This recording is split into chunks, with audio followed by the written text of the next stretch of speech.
Great. I think we good to start. Maybe slowly.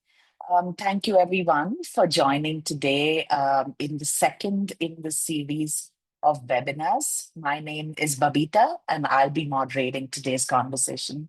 It's a pleasure to have all of you here with us. On behalf of the Quicksand team, I'm really delighted to welcome you to the launch of our new platform, Prototyping Change. For those of you who may not know, Quicksand is an interdisciplinary design consultancy.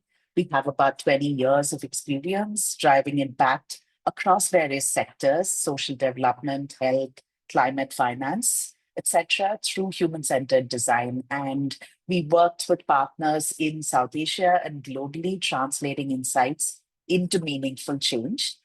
We created this series called Prototyping Change because we often really see important insights and innovations that remain locked within either academic or project silos. And we wanted to kind of open up the space to share that with a larger community and where we could together reflect on some of these urgent themes and share learning across disciplines. With design and human rights as guiding principles. So that's really the introduction to the series, Prototyping Change, through these three webinars. In this series that we're starting off with, the first of which is already over. We can share a link at some point for those of you who may have missed it. That was around meaningful involvement of people with lived experience in mental health. We have another upcoming webinar on the role of digital innovation in mental health. And for today's theme, we're looking at climate justice and mental health. So before we get started, I wanted to maybe just set some ground rules about the space.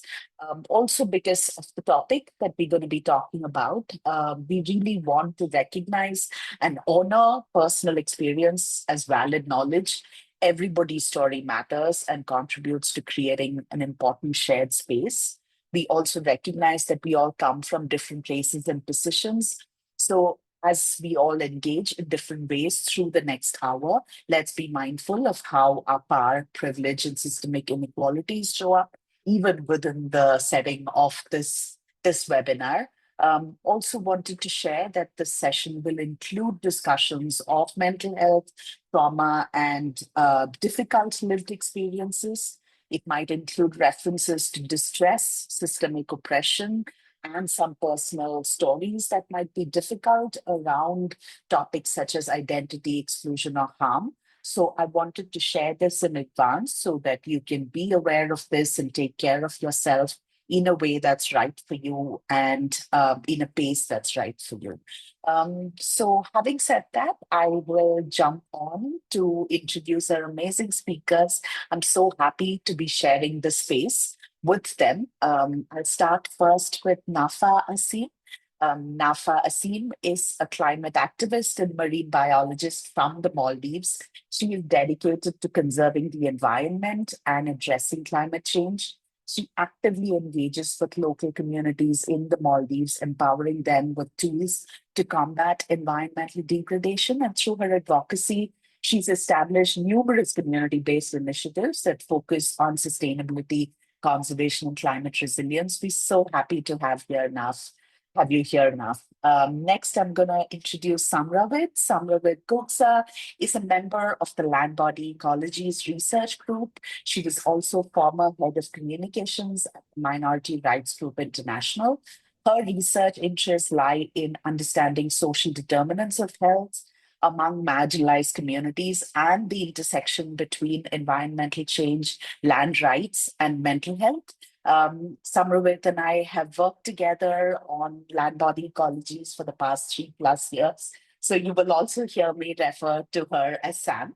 And finally, we have Arjun Kapoor, who is the program director and senior research fellow at the Center for Mental Health Law and Policy, the Indian Law Society in Pune. He is a lawyer and psychologist with experience in human rights, access to justice, and mental health.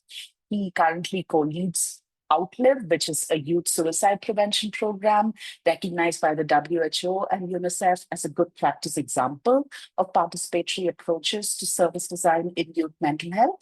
And he also leads Engage, an adolescent suicide prevention program. All the speakers have a lot more depth and richness to their work, but for the sake of getting started with our conversation, I've kept it quite short. So welcome once again, all of you, and thank you for joining us today for this discussion. I am going to just set the stage very, very briefly. And as all of you have signed up, and as the title for this webinar suggests, we know that with the growing impacts of the climate crisis, it's really clear that these impacts are not felt equally. Deep-rooted inequalities of access to resources, health, systems of support mean that some communities are far more vulnerable than others.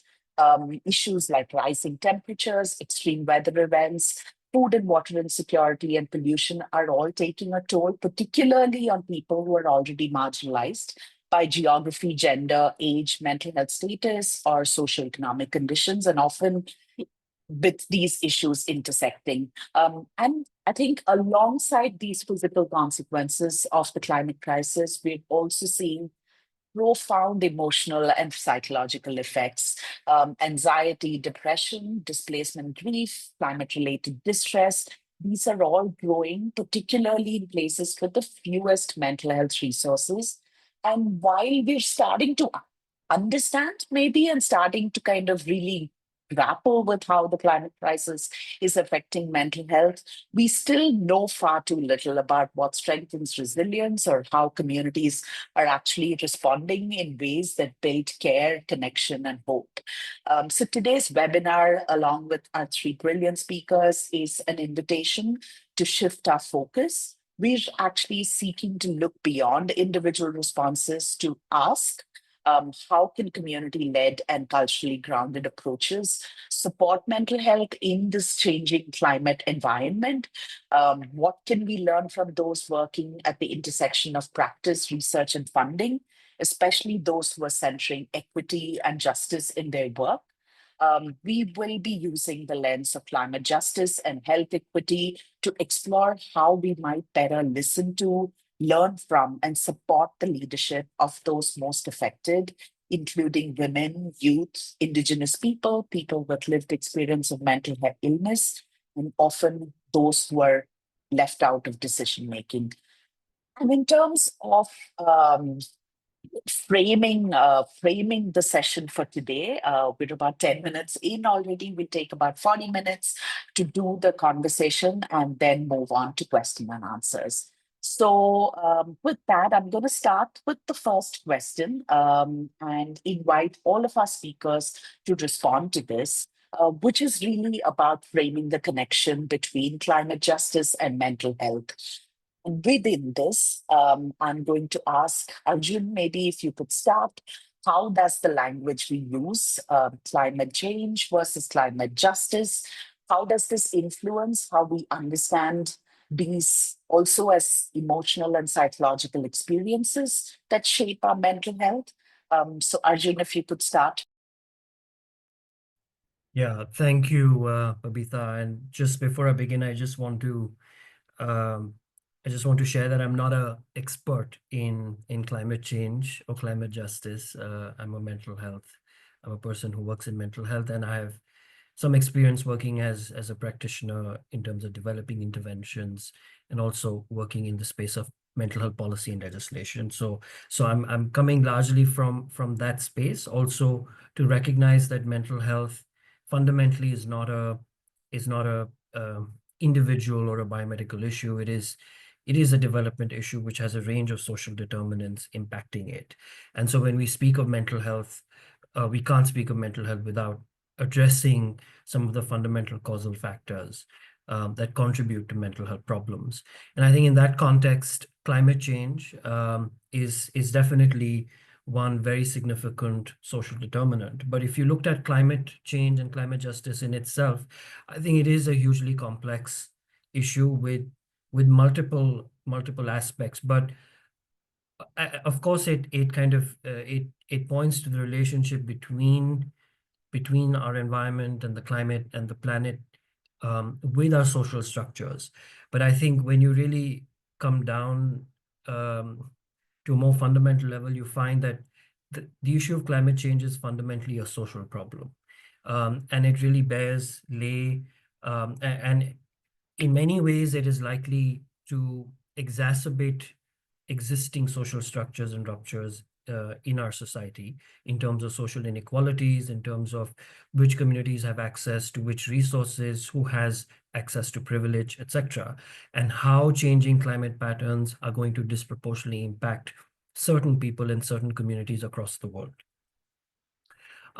In terms of language, of course, I think language is so fundamental to our experience. In many ways, language is a portal into the life worlds of people, communities, societies, and how they experience the world around them. And I think in many ways, language is fundamental to how we want to frame the discourse around climate and its impact on mental health. Um, and I think to do this, one has to understand that the impact of climate on mental health can be broadly understood in three frames. One is to look at the direct impact of disasters and weather changes, and how that more immediately impacts people, say through floods or drought, or drastic weather changes. I think the second one, which is equally significant and perhaps is often not given as much importance, is the indirect impact of how climate change can impact mental health through social mediators, right? So how does it lead to loss of livelihoods, migration, displacement, famine, drought, etc., and how that eventually then leads to having mental health impacts on individuals and communities. And I think the third aspect is to look at it in terms of how uh, just the loss of climate, or these really drastic changes that are happening across the world, how are they impacting people, especially those who are so dependent on their ecology for sustenance, and to see their environment changing, what does that lead to them, what kind of changes does it lead to them from a psychological emotional point of view. And so I think when we talk of language, we need to enter this space without coming with any preconceived frameworks of what is mental health, what is distress, how we understand it. And unfortunately, globally, a lot of this is still determined through biomedical diagnostic categories. And I think we need to move away from that, adopt a much more empirical, participatory based approach, uh, and engage with people and communities and societies to understand how they experience and articulate and frame um, this whole aspect of climate change in their context, and what it means for them in terms of distress, in terms of mental well-being in general, health, equity, social justice. And then that needs to be our starting point to actually think of what kind of interventions, whether interventions which relate to mitigation or adaptive interventions or strengthening our systems.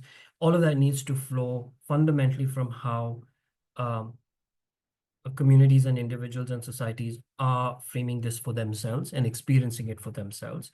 And I think I'll just end with one more point to say that language is not always about words. So much of it is about idioms of expression, idioms of distress. So much of it is about um, how our bodies respond to this, right? And I often resort to Wittgenstein, who's a very famous language philosopher, and his idea of language games. And Wittgenstein essentially said that language games essentially means that words have certain context and meanings in the time and space that in which they are expressed. And so it's like a game. It's got rules and conventions and relationships, and we have to be able to understand that in order to really appreciate how we need to frame this discourse and then act upon it.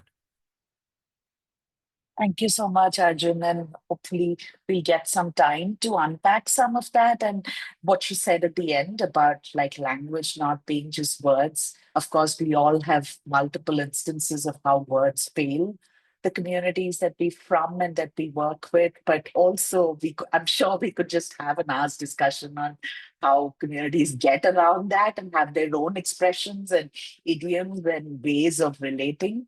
But I will now move to Samravit.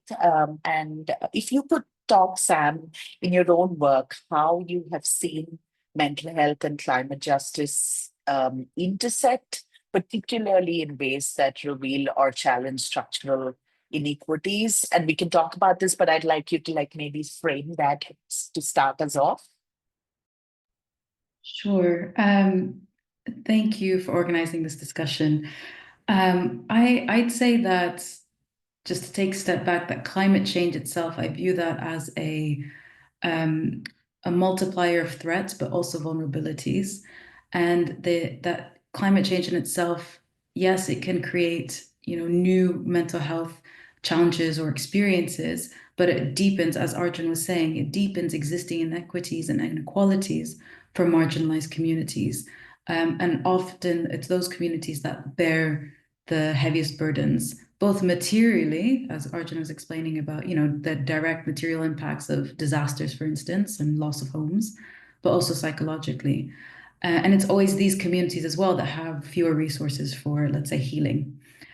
So when we talk about the intersection of climate justice and mental health, we're really asking the questions of who is suffering, why are they suffering is a big question. Why are they vulnerable? Because then that opens a whole conversation on topics such as historical inequities, right? Colonialism features and what's placed these communities in this position to be vulnerable in this situation, whose experience is getting recognized and spoken about, and if there are solutions being developed, many cases they're not, but if there are, whose voices are involved and who's shaping that? Are the community's experiences front and center to inform those decisions? Um, in my own line of work with my human rights background, I have to say that mental health experiences that I've kind of engaged with or come across with communities, working alongside communities, they are inseparable from the broader experiences of exclusion and human rights violations. I mean, I think about working with, in particular, for example, Indigenous communities. And to talk about climate justice with Indigenous communities without recognizing the topic of land rights and their historical dispossession of land and injustices at the hand of, um, you know, uh, colonialism and many cases Western governments and history, it's almost like wiping out a whole narrative that exists for their experience. So recognizing these, it's very difficult in my experience working in research spaces, for instance, that mental health requires a bunch of disciplines and recognition of the social fabric before you can talk about the science. And very often that's the part that gets cut out, and we're encouraged in the space to look at the scientific elements. But underlying root causes are human rights abuses, his structural inequalities, inequities, and discrimination, not just in the current setting, but also in the process to address them. So, whose voice is getting heard? Who's, in many cases, if you ask an Indigenous community living on the front lines of this issue, what the solution is, they're told, no, that's not the solution. Don't you think about this? You are almost cushioning a response to confirm what we think is the issue in many parts of the world, especially if you're working internationally. When in fact, as Arjun was saying, you have to be guided by the community constantly, and be willing to, I guess, adapt the work you're doing to make sure that you're responding to emergent needs and expressions, particularly with mental health. I'll end there because I know we'll go into detail. Yeah, yeah, yeah. No, thank you, Sam. Thanks for setting that up, and hopefully that's something we can unpack as we go forward. Now, coming to you, and I was particularly struck about what you said around some of these words of adaptation and how you see resilience in your own community and your work with the community in Maldives. Could you tell us a little bit about that and how you've seen the climate crisis contributing to that?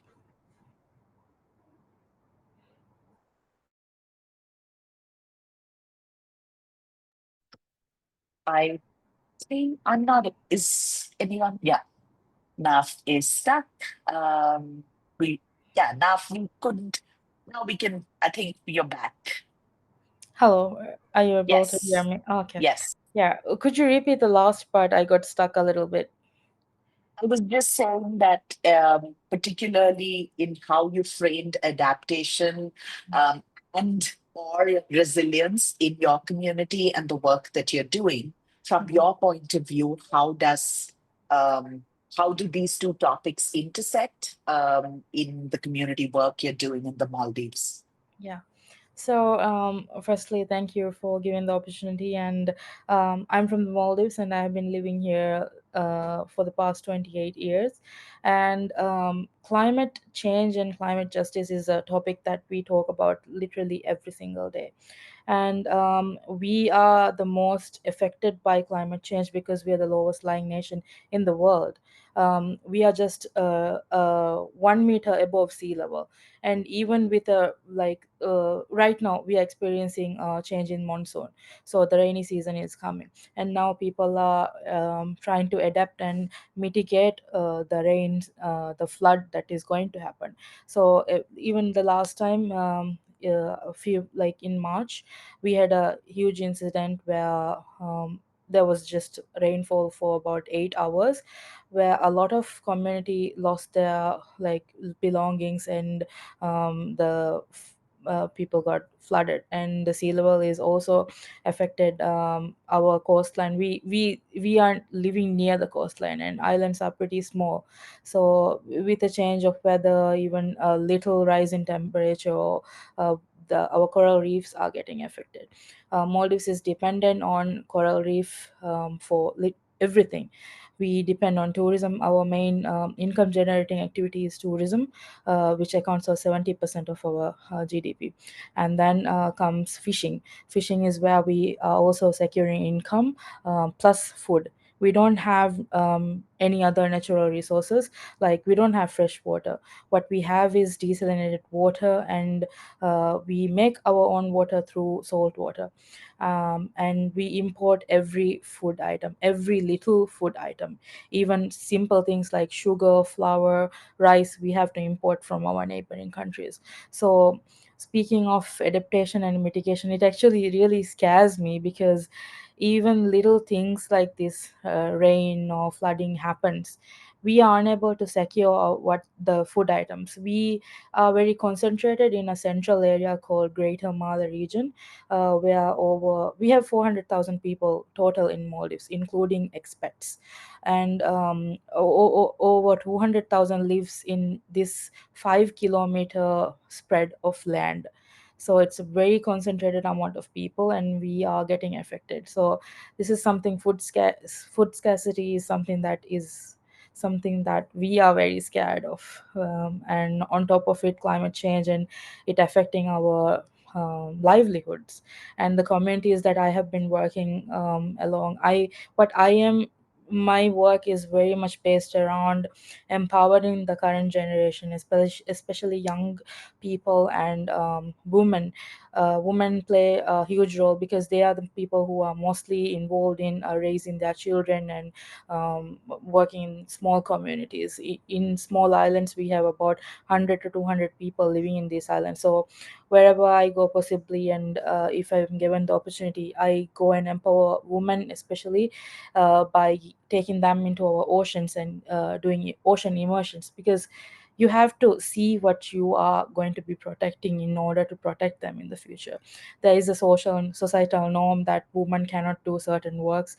I got involved in this field because I wanted to break that societal norm of women being in like ocean related activities. So that's a wrap around. Like, I have so much to talk about, but just minimizing what I want to tell. Yeah. No, thanks so much, Nafem, for sharing Yeah. this very, very real way in which you encounter this on a daily basis. Maybe sort of building off what all three of you said, and the fact that there are these many realities and many truths and many experiences when we come to the intersection of climate and mental health.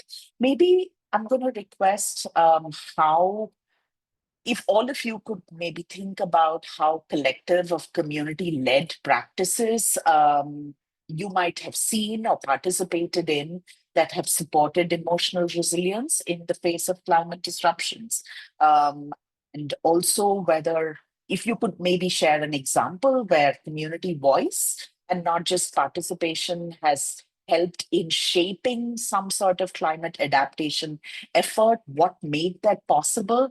If all of you could share instances from your own work and experience, that would be really useful. Sam, if maybe you could start this time. Absolutely. This question, I think I think of a partner in the land body ecologies group from the Ogiek community in Kenya and Mau Forest. So for context, the Ogiek community in Kenya are an indigenous community and their ancestral lands are Mau Forest. So the Land Body Ecologies Research Group was a global collective, and we had a partner, an organization called Ogiek People's Development Program based in Mau Forest, embedded with the community, a member of the community, to lead the research on the ground, ensuring that the work was place-based and community-based with established trust relationships.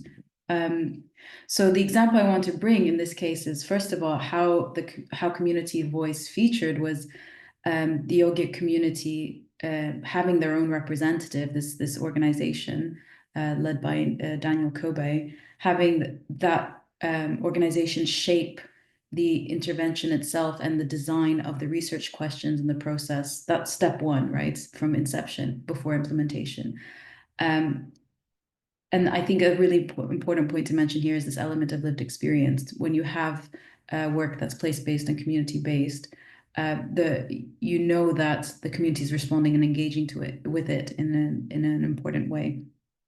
So the example I want to raise, one of the interventions that Ogiek People's Development Program did in this was through the research, but also through previous human rights work that they had done.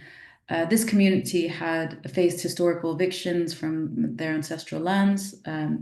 Their culture, their identity was so tied to Mau Forest lands that after winning a historic case and still fighting for their right to live on the land, despite this legal recognition of their right to live on the land, the community realized that there were a lot of mental health experiences emerging from kind of land dispossession, but also the constant fear of being pushed off your land under the guise of conservation, right? So the justification for the indigenous community, the Ogiek, to be pushed off their land was to conserve it.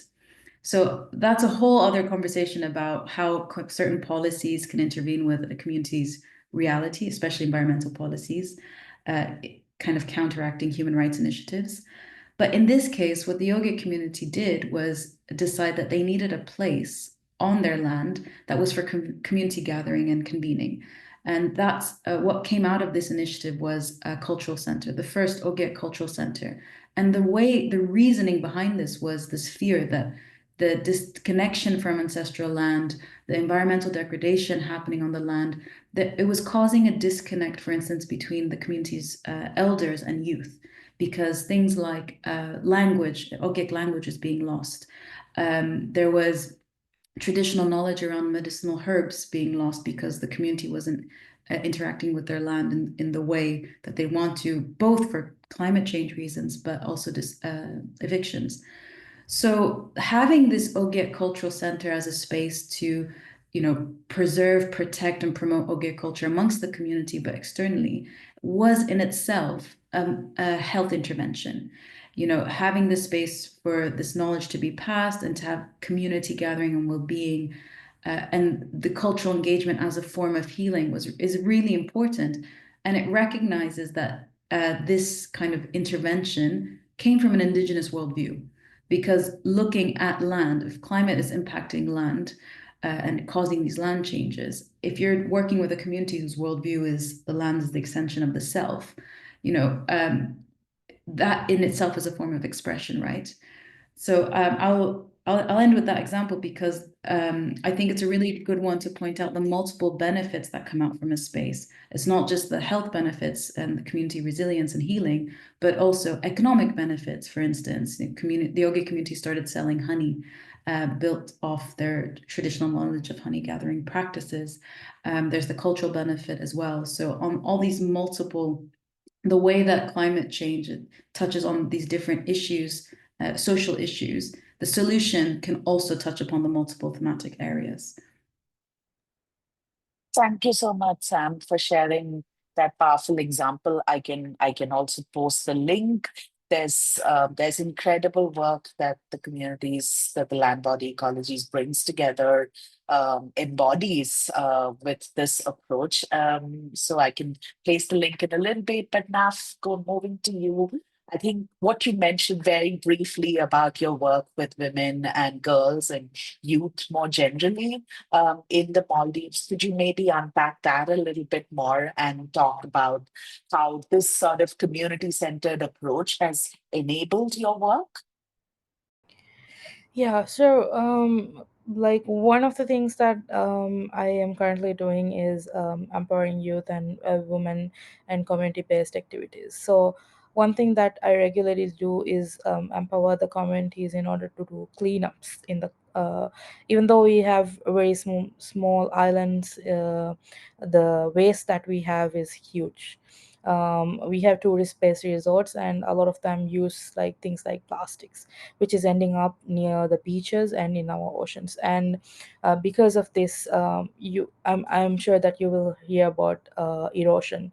Erosion is something that is occurring in the Maldives, and the island itself being small, it's important that we reduce the amount of waste in the community. So what one powerful example that I want to emphasize is on that there was this one island in the north of Maldives where I have been continuously working for the past 3 years, where they are regularly doing cleanup events. So previously, storm surges is something that occurs monsoonally, and throughout this monsoon changes, we can see the sand moving and the island getting smaller and smaller.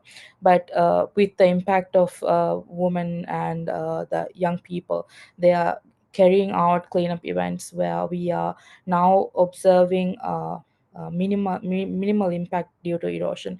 So what plastics and plastic bottle does is it will accumulate on the beaches, and if it is getting accumulated, sand cannot come and settle on top of it, and it will move past the plastics and then it will go away. So if we don't have sand near the beaches, then it will erode and it will minimize the land mass. So cleanups is a very important part that is playing throughout the communities, and these communities are now inspiring other islands, and they are continuing the work of doing cleanup and mitigating the impact and adapting to climate change impacts. So that is one example that I want to lay out.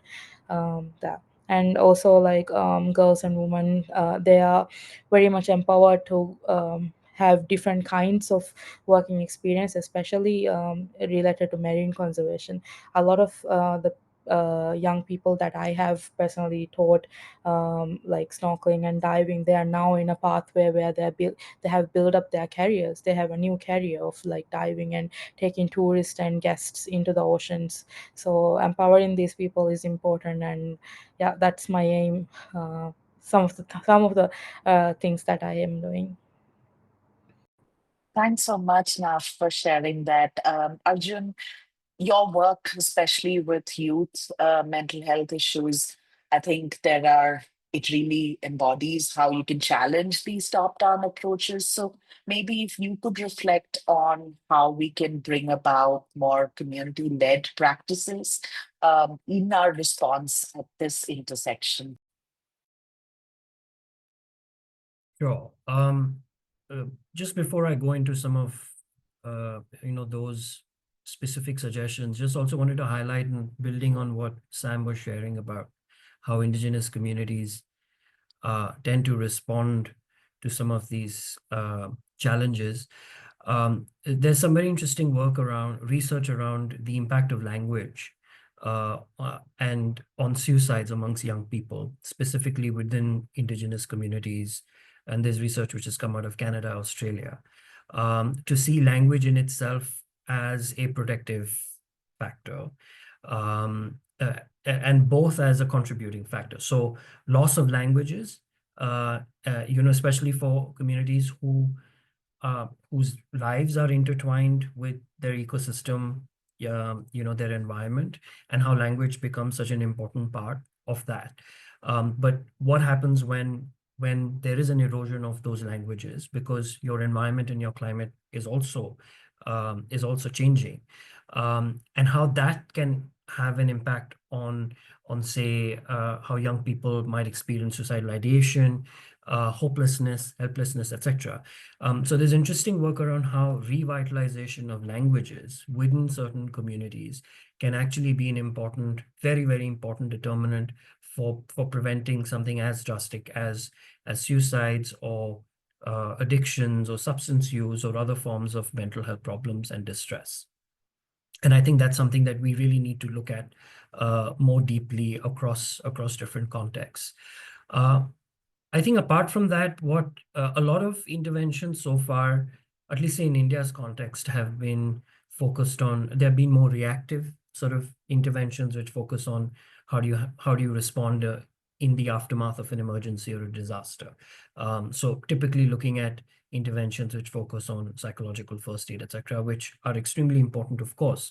But I think we also need to be thinking of more complex intersectoral kind of responses which are able to really address the complexity of how climate change impacts mental health. And I'll take an example. For instance, if you just look at the issue of drought, now there's a very clear causal pathway in terms of how drought can lead to land degradation, which can then eventually lead to challenges, say, that farming communities might experience, which could be a loss in yield or crop production, and without adequate safeguards or social security, say, from governments, that can lead to financial crisis, debt, coupled with gender norms around, so for instance, with men, and the role that they play in terms of sustaining families or the resilience that they're expected to sort of show.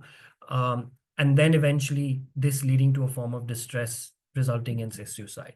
Now, this is a very complex pathway of how climate change eventually kind of has all of these multiple touch points till it leads to some kind of a psychological distress and an adverse outcome. So I think at the first level, we need to be thinking of interventions which address these causal pathways from a mental health perspective, from a preventive perspective, or from the point of view of ensuring that individuals or communities don't experience that aggravated form of distress, which can then lead to an adverse outcome. Now, that would mean looking at income security or social security programs. It would mean for the government to come in and provide certain kind of agricultural support. It would mean, of course, emotional support for those who are actually experiencing this crisis at an individual or at a much smaller community level. The other thing that we need to be looking at, of course, is in terms of, and Sam kind of touched upon this, is to say that there are so many different dimensions that get impacted, right?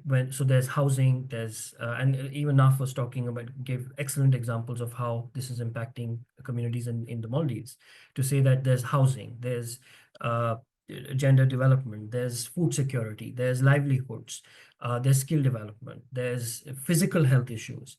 Now, can we start looking at intersectoral responses at a community level, which brings together, say, policymakers or people working in each of these spaces to come together and then think of coordinated multi-pronged responses where mental health then becomes an important sort of becomes an important aspect which is integrated in these responses. And here I feel it is essential for us to start looking at local self-government institutions, because we can keep knocking on doors of policymakers sitting in high-level positions, but we fail to forget, or we forget, sorry, that at a local level, local self-government institutions, say in India's context, the panchayats or urban local bodies have a lot of power to effect changes and actually have a much better understanding of what communities are experiencing. So I think we need to think of intersectoral responses, activating those local self-government mechanisms, but more importantly, building capacity of citizens to be able to engage with those mechanisms. And then come in, because I do firmly believe that solutions exist within the communities themselves. We don't need outsiders like us to come and say, okay, this is what you should be doing, or this is what you think you should be doing. I think we need to find mechanisms or interventions which can facilitate the participation of the local community, of representatives, of community leaders, of young people within those policy mechanisms. Excuse me. And then think of how mental health gets integrated, within each of these intersectoral responses. So I think that's something that we really need to be thinking of and developing models and testing them across contexts. And the third thing that I would say is all of this requires, of course, a sense of community, belonging, social connection, support. And I think their models around peer support interventions, I think I firmly believe are the way to go. I think we should move away from pathologizing distress. And of course, there will be some people who will require that kind of care and support. And we must strengthen health systems to ensure that they receive that. But I think, to look at group-based interventions, peer support interventions that can actually engage young people, communities, through participatory activities, and then kind of find ways of instilling a sense of hope, social connection, building a sense of community solidarity, especially in situations where we are likely to look at social fault lines getting even more exacerbated because of the inequalities and how certain communities will have to face the brunt or the disproportionate brunt of this. This is likely to lead to further social division. So I think we need to think of community-based, peer support-based interventions, especially with young people, because I really do think that young people, of course, are the future in many ways, but are also at a very strange. They're located at a very strange cusp, right? Of having to take on the trauma that, say, the older generations are experiencing and handing down, but also in terms of their futures and how they see their futures pan out in the face of this adversity and uncertainty. I think it's important for us to think of interventions that can build that collective sense of imagination, that sense of hope, and think of solutions at the same time. And these don't have to be macro solutions. They can be really hyper solutions, which could go a long way. Thank you so much, Arjun, for giving us very, very specific kind of seeds to carry forward in all of our work, as well as maybe like the last question I wanted to ask all of you. But before that, since we're about 15 minutes away from closing, I am going to request our audience to start putting questions. If you do have questions in the chat so that we can start taking them.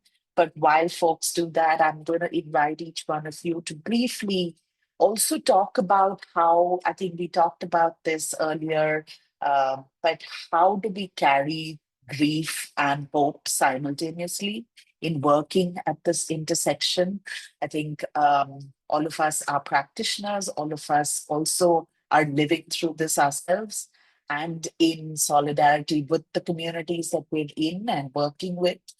So if all of you could, it would be amazing if all of you could reflect on that also personally. Um, Sam, if you could start maybe. Yeah, personally, for me, I think I find I find comfort in community. I find comfort in knowing that it's quite a lonesome experience to have to fight and commit yourself to challenge to counter such a massive problem around the world it's such a big thing to tackle. So knowing that there is a community of practice is in itself a comfort. But I think particularly when we launched the Land Body Ecologies project and had the local launch with our partner Action for Batwa Empowerment Group in Uganda, part of our launch event there, which was working with the Indigenous Batwa community through this organization, we played a film that introduced land body ecologies and had this, obviously, this global network of hubs, and the film had visuals from all these land dependent and Indigenous communities talking about this similar issue. And I hadn't thought about what that film kind of represented, which is this global issue in that moment. And the first response we received to that video, when we played it for the community, but particularly elders within the Batu community, the first thing they said was, two of them said, "We didn't know it wasn't just us. We didn't know we weren't alone." And I think that's what I'm touching upon when I say, for me, this idea of belonging and feeling like you're part of a community practice is really helpful. But I also want to say that something I've seen, and we've all, I think, will have come across, is very often when you work in this space, you see that as community experiences are shared and expressed, we see it a practice where perhaps that is the sole experience we kind of designate for that community. So we say, this community is suffering because, you might just equate suffering to that community, when in fact, I think it's really important for us in our work in general to always remember that 2, 3, 4 things can be true at the same time. We can work with communities and learn from and alongside them about their experiences, but they can be suffering, but also express resilience and happiness. One doesn't, exclude the other. And it's an important thing to keep in mind. I also come from a communications background, and you see how quickly what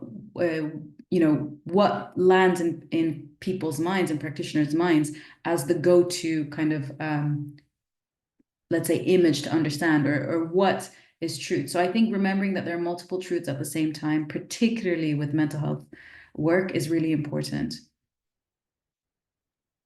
Thank you, Sam. I'm going to remind people again to add questions so that we can get to them. Arjun, if I can request you to answer this. I mean, personally, I don't know. I suppose it's I don't know. I don't know. I think we all come with a personal sense of hope because of which we're doing what we're doing.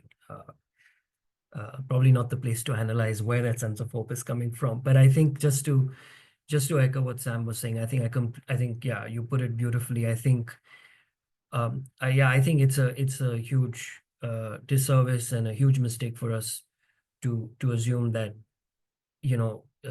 it's all about suffering and that communities are just going through distress, etc. And I mean, history shows that there has been so much of oppression and suffering across millennia, and communities have been resilient, and they have found moments, and by moments I mean these could be extended moments, not just transitory moments of resilience, of hope, of supporting each other. So I am a firm believer in a world and in a time where we're now talking about AI therapy and chatbots and all kinds of tech related sort of transformations, especially in the context of mental health. I am actually very old school, and I think there's nothing more powerful than social connection, than a sense of solidarity and community. I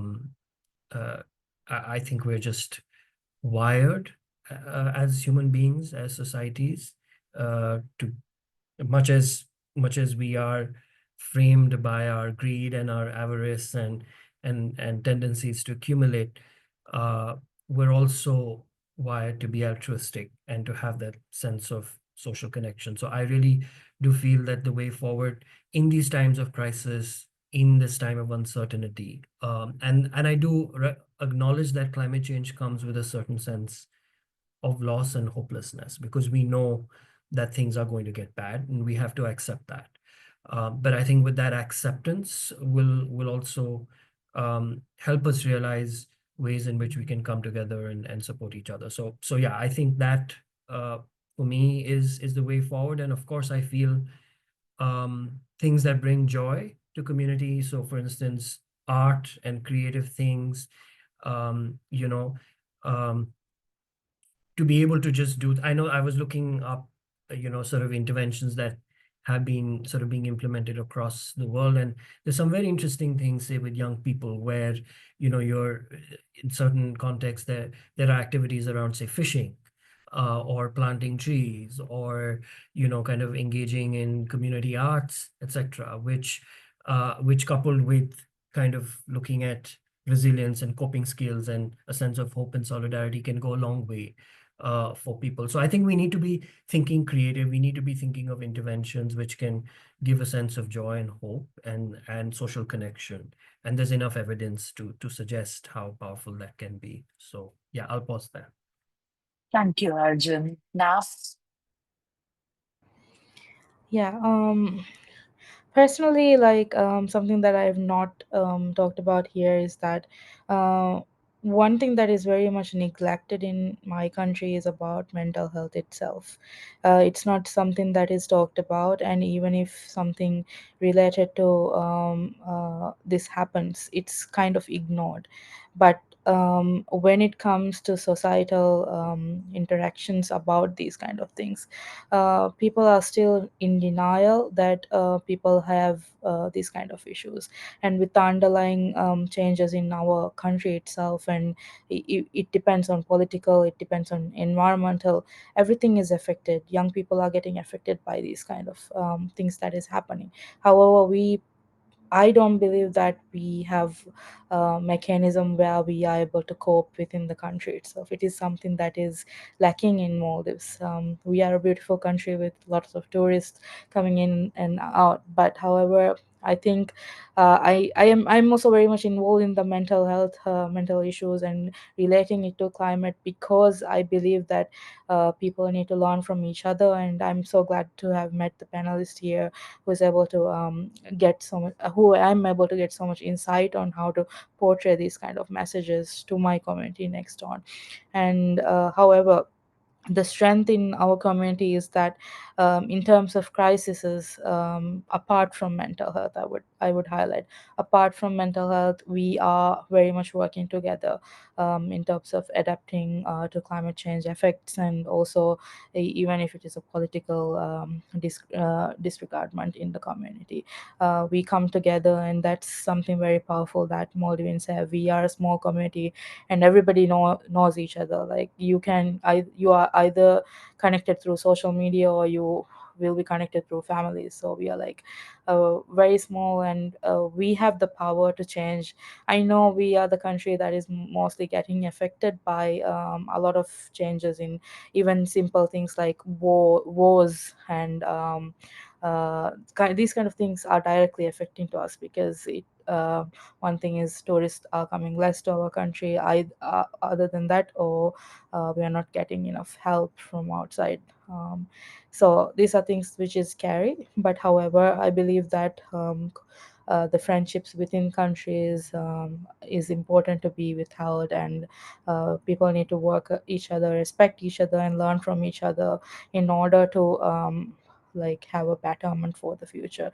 And I really hope that we can address in the country about mental health, because it's something that I personally would like to enhance and teach people on how to cope with it. We do have psychologists, we do have psychiatrists, but we don't have people who are actually listening to us.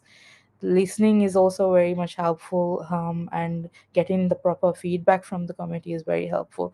It doesn't necessarily have to be about climate. It can be a personal thing that I can talk to somebody and getting a good feedback from them. So yeah, just wanted to lay it out there. Yeah. But however, I really hope that the world is changing. We are like technologically getting more advanced. Arjun was also mentioned about AI, but yeah, I hope that there is a betterment for the future.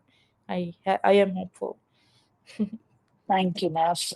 I am maybe going to take one question from Vineha. Maybe, Arjun, if I can request you to answer this, I'll read it out. I'm wondering what would be some ways we can take on responsibility as mental health practitioners, which could complement the ecological work that people like Naf and Samavit are doing, with perhaps a limited knowledge of climate, employment landscape, etc. So, Arjun, maybe if you could respond to this.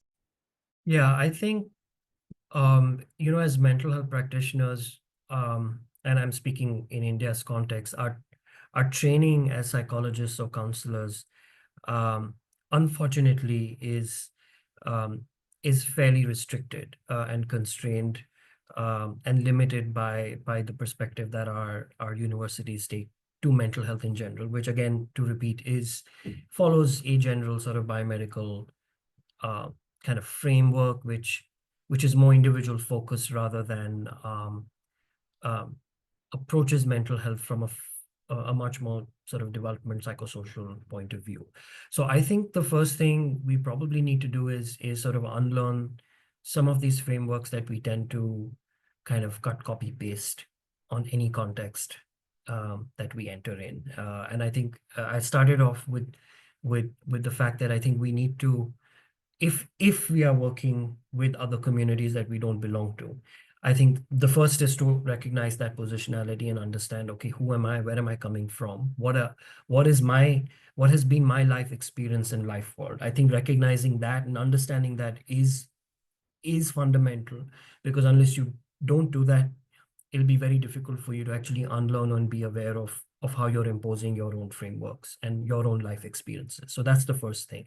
But the second thing is to, I think, move in to spaces and engage with people that you're working with to understand how they experience what is it that they're experiencing, and how is it that they're framing and articulating distress, or whatever forms of challenges that they're experiencing. Because I think that then needs to be the starting point for us to think of how, from a mental health perspective or from a practitioner perspective, how we need to be how we need to be engaging with communities that we don't belong to. So I think unlearning those frameworks, and I think just reading, looking at emerging research, especially research, for instance, that's come out of interventions like the land body ecologies, which has very deeply partnered with organizations and communities which are you know uh, facing the brunt of this, and kind of looking at drawing on those narratives of what NAF has been talking about in the context of Maldives. I think we need to be learning and reading about that, and I think NAF put it brilliantly. I think the first step to being a mental health practitioner is to be able to listen well. And unfortunately, and I have no qualms in saying this, we are not taught to listen well. So I think maybe that's a starting point for us to to kind of start working in this space. Thank you, Arjun. There are a couple of more questions, but in case people do need to drop off at the hour, I just wanted to, before people dropped off, wanted to say thank you all for joining, and thank you to our amazing speakers. I just want to say that we will be sending out a video recording and transcript to everyone who's registered. You'll also receive an invitation to upcoming webinars in this series. We'll also share details for the speakers in case you want to reach out to them. And we'd love your feedback and suggestions. So please do fill out the feedback form. And finally, I also wanted to thank my colleagues who are behind the scenes in putting together these webinars, Faith specifically, as well as Zoya, Gunjan, etc. We've done a lot of work that has led us up to where we are in these conversations. But if our speakers are okay with staying for another 5 minutes or so, I'm going to ask Janu's question, and I think Arjun, you already pointed to this. But Naf and Sam, if you have additions, I think Janu's question is also about reflective practices and habits that you might have developed to make sure that your work is guided by the people you're working with rather than your own assumptions. How do you remain aware of your own biases and assumptions? And yeah, I'll leave it at that. I think that's a really good and important question. In my case, I could share some reflective practices have been maintaining dialogue and trust with the community members. Basically, I'm a big fan of partnerships and collaborations. So if you're looking to support community or work in a specific space, there's so many actors in that space already. If you're working with a community, partner with the community. that immediately is one step towards challenging your own assumptions because you're guided by the community in focus, right? I mean, and that can be done on a practical level too. It takes time to build trust. I'd say invest in ensuring your processes have time for dialogue. If you have a deadline due for a report, make sure you factored in time to consult the community itself or representative to get feedback. I mean, I can give a practical example that I saw with our partner in Uganda, again, the Bato community.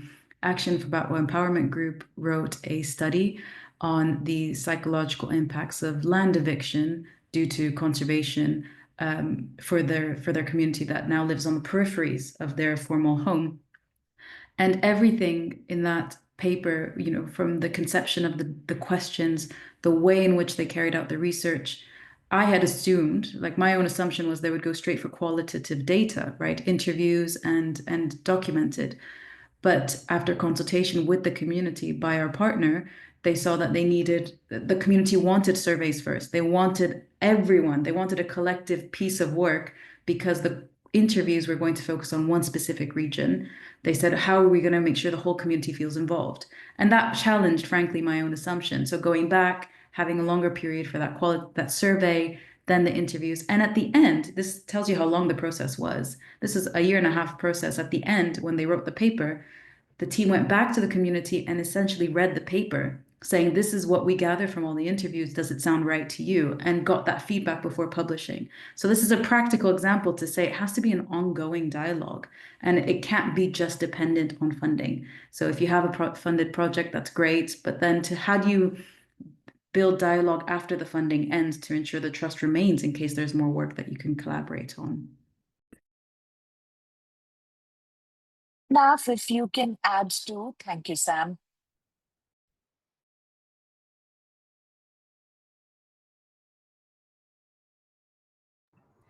Would you be able to repeat the question, please? I think the question was around like specific practices that help go beyond deep-rooted conditioning or biases that we hold and really respond to what we're hearing. I think you've already shared illustrations of that, but if you wanted to add anything.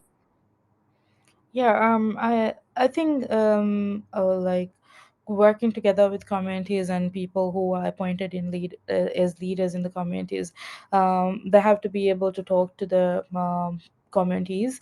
In Maldives, we have small communities where they have an appointed leader called local councils, where they are the people empowered most of the times in doing things like societal surveys, and they will be the people who will be relying information to the public. So the building of trust between even if it is a funding agency or a collaborative effort or even an aid or grant, is important to build the connection with the authorities who is working with the community. So I think that's something that I would like to add to that.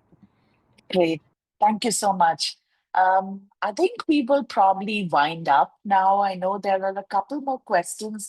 Hopefully, Kushi, we have touched upon that in some of the responses. And if not, we'll see if we can get back to you with some responses as well, if there's things that are unaddressed. But I really want to thank all three of you for sharing such specific and kind of actionable things that all of us as practitioners have enough to reflect on, adapt in our own practice, and take away with such a complex topic. It's so hard to get beyond the many layers and the many complexities that we deal with in this work. And all of you very, very generously and openly shared such important takeaways from your own practice and work. Thank you so much for your time and for that generosity. We hope this has been useful for everybody. And I will let you go now. Thank you so much once again, and bye. Thank you. Thank you, Thank Thank you. Rita. you. Thanks, Sam. Thank you. Faith, Zoya, Vyom, It was Gunjan. lovely to meet you all. Thank you.